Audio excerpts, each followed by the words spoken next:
High gas, কেমন আছেন? আশা করি ভালো আছেন। আপনাদের মাঝে আছে আমি আজকে শরীর। আর আপনারা কেমন আছেন অবশ্যই কমেন্ট বক্সে বলবেন। তো দেখতেছেন নদীর ভিতরে অনেক মানুষ ঘোরাঘুরি করে, অনেক মজা এনজয় করে, কিন্তু এই ঘোরার ভিতরেও কিন্তু অনেক কষ্ট জমে থাকে। সেই কষ্টগুলো আপনার কাছে তুলে ধরবো। এ ভাই, একটু এদিকে আসো তো, তোমার সাথে কথা বলবো।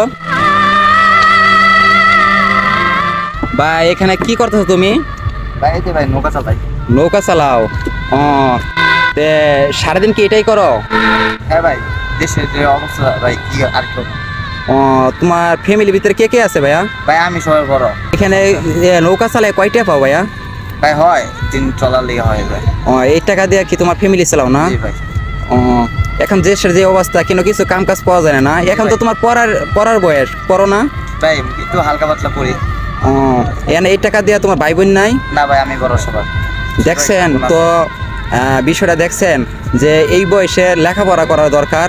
সেই বয়সে বাপ মার সংসার চালানোর জন্য নিজে অনেক রোদের ভিতরে, দেখেন অনেক রোদ, এই রোদের ভিতরে এই নৌকা চালাচ্ছে নিজের বাপ মারে খাওয়ার জন্য। এরকম যে সন্তান সবার মাঝে থাকতো, তাহলে মনে হয় বাপ মা অনেক খুশি হতো।